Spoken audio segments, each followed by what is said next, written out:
Você pode explicar como uma máquina de costura funciona? Pense sobre isso. Todos nós já vimos aquela pequena agulha que se move para cima e para baixo rapidamente, deixando um rastro de pontos atrás dela. Mas se você pensar por um segundo como eles estão fazendo isso? Porque a agulha nunca está realmente passando totalmente pelo tecido. Se você está costurando à mão, você tem que passar a agulha para cima e para baixo. Você tem que soltar a agulha e pegá-la do outro lado. Então, para inventar a máquina de costura, primeiro tivemos que inventar uma maneira totalmente nova de costurar. É algo que poucos pensam, mas é muito importante. Quase todas as roupas que você já usou foram feitas por máquinas de costura. Neste vídeo, explicarei como as máquinas de costura funcionam. Prometo que, quando você descobrir, achará incrivelmente satisfatório.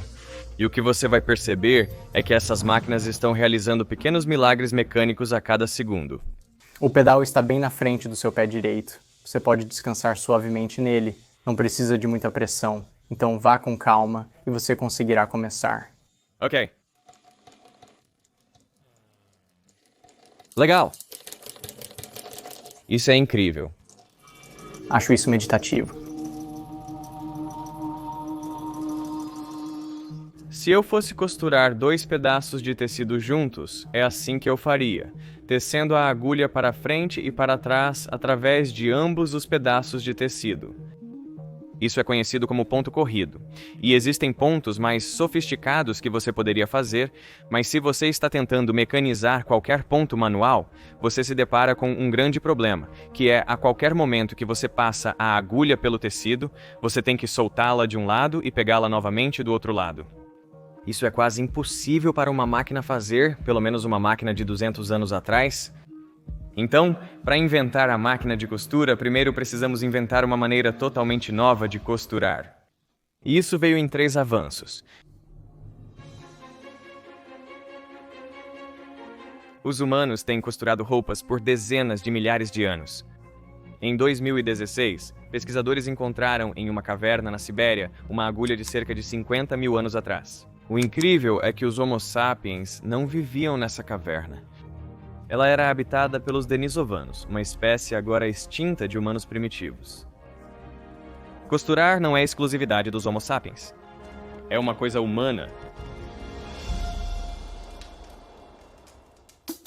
A agulha de osso se assemelha a qualquer agulha moderna em outros aspectos. Uma ponta afiada perfura o tecido e um olho na outra ponta para a linha. As agulhas permaneceram praticamente inalteradas por milênios. Artefatos de cavernas na França, Egito Antigo, Grécia, Índia, China e Japão parecem todos iguais. Isso até 1755.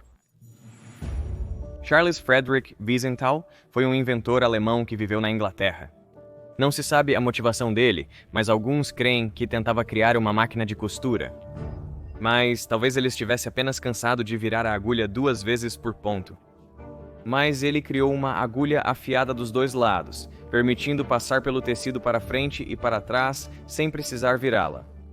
Ele patenteou sua invenção, uma agulha para ornamentar tecidos, que pode ter agilizado a costura. Mas a agulha de 2 lados trouxe um benefício inesperado usado por todas as máquinas de costura até os dias de hoje. Ela moveu o olho da agulha próximo à ponta afiada. Mas como isso ajuda?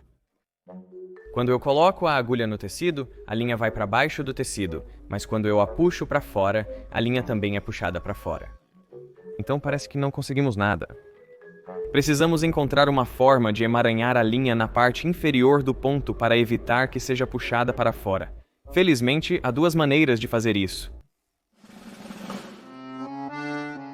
Se você conseguir manter uma laçada de linha embaixo do tecido enquanto eu puxo a agulha para fora, bem, então eu posso mover o tecido e passar essa agulha pelo laço, formando um pequeno elo, e se eu fizer isso novamente, posso formar uma corrente desses pontos.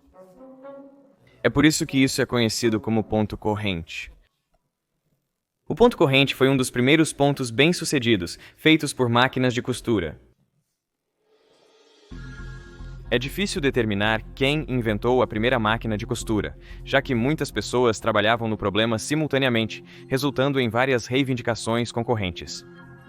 Em 1790, Thomas Saint fez desenhos de patente detalhados para uma máquina de costura, mas não há evidências de que tenha construído um protótipo. Em 1814, Joseph Madersperger recebeu uma patente em Viena. Ele passou uma década construindo a máquina, mas nunca a comercializou. Ele dedicou sua vida aprimorando o design. Em 1830, o francês Barthélemy Monnier construiu sua própria versão.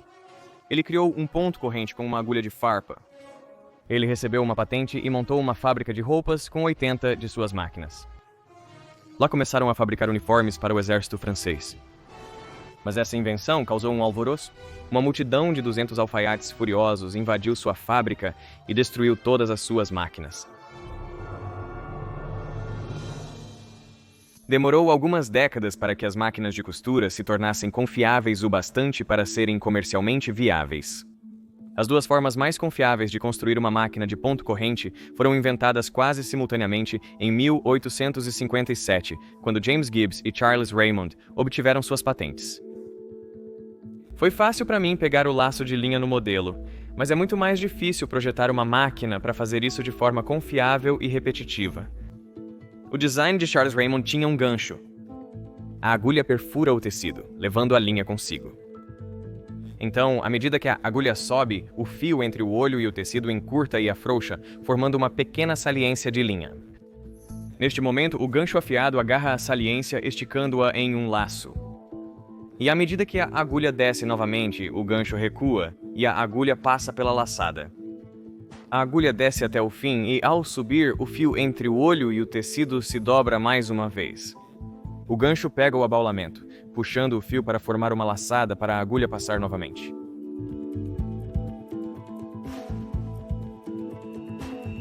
Gibbs tinha um design parecido, mas com o gancho girando.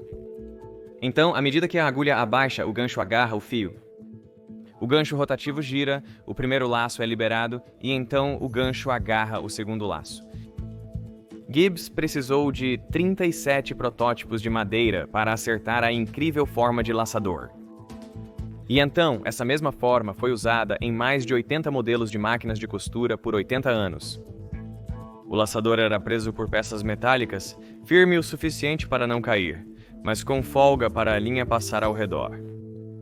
Estamos mostrando um modelo simplificado aqui para ilustrar. Mas há uma falha com essa maneira simples de fazer um ponto de corrente.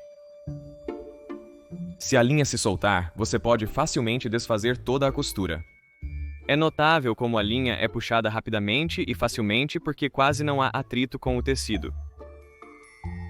O único atrito que mantém cada ponto no lugar é o laço do ponto anterior. Então, quando um se vai, todos vão em sequência. Com o tempo, pontos de crochê mais complexos e resistentes, que utilizam mais linha, foram desenvolvidos. Você provavelmente encontrará pontos de cadeia unindo a bainha dos seus jeans.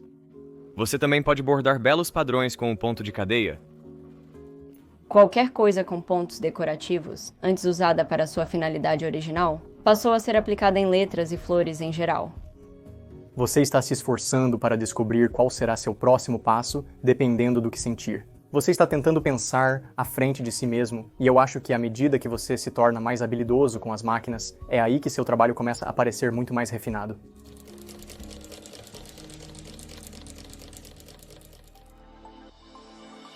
Além do ponto corrente, existe uma maneira completamente diferente de fixar a linha. E, honestamente, é meio genial. Tudo o que requer são 2 carretéis de linha separados. Agora, este carretel de linha é chamado de bobina. Então, é assim que funciona. A agulha passa por 2 peças de tecido até o fim, e então você passa o segundo carretel de linha completamente por uma laçada no carretel de cima, e então traz a agulha de volta para cima. Puxa o excesso. E o que fizemos foi entrelaçar essas 2 partes das linhas. Por isso é conhecido como ponto fixo. Em 1846, Elias Hall patenteou isso e, para promover sua nova criação, organizou uma demonstração de costura ao vivo, ele e sua máquina contra 5 costureiras. A máquina de Hall funcionou, mas não era elegante. A máquina usava uma agulha curvada, o tecido pendia verticalmente e só podia fazer costuras em linha reta. 5 anos depois, Allen B. Wilson aprimorou significativamente a máquina de costura de ponto fixo, obtendo 2 patentes, uma em 1850 e outra em 1851. A primeira patente era para a máquina de ponto fixo de laçadeira vibratória, que na verdade oscila para frente e para trás, apesar do nome, e dentro dela há uma pequena bobina de linha. À medida que avança, ela pega a linha superior da agulha formando uma laçada e, à medida que a laçadeira passa por essa laçada, cria um ponto fixo entrelaçando a linha superior com a linha da bobina inferior. O movimento da laçadeira é sincronizado com a subida e descida da agulha.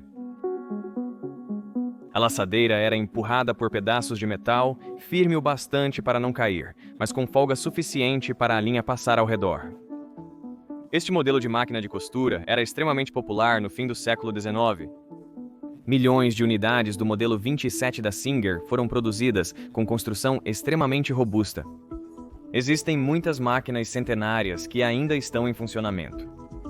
As máquinas de costura foram criadas antes da obsolescência planejada se popularizar.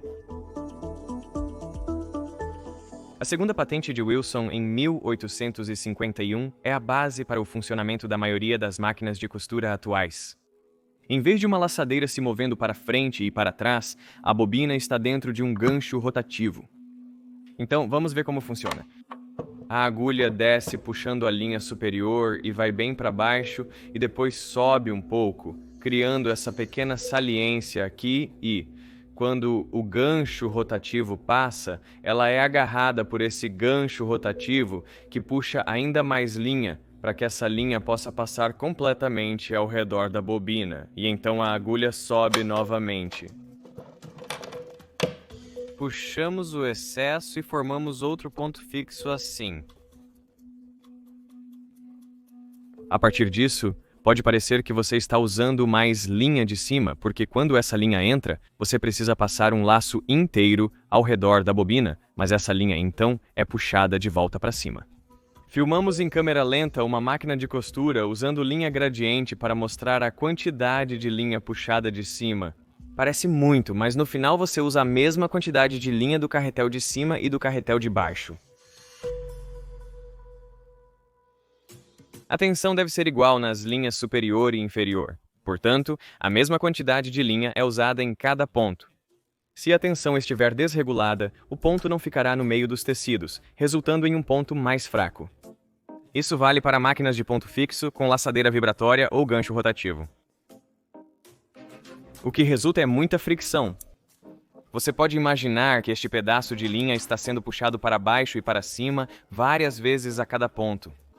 Foi desenvolvido um sulco na agulha de costura para reduzir o atrito entre a linha e o tecido, já que ela precisa ser constantemente puxada para baixo para passar pela bobina e depois puxada para cima novamente quando é tensionada. Isso gerou menos desgaste da linha e do tecido, resultando em um ponto mais limpo. Praticamente todas as agulhas de máquina de costura modernas têm um sulco de um lado. Mas ainda falta um detalhe importante. Após fazer um ponto, como o tecido é movido?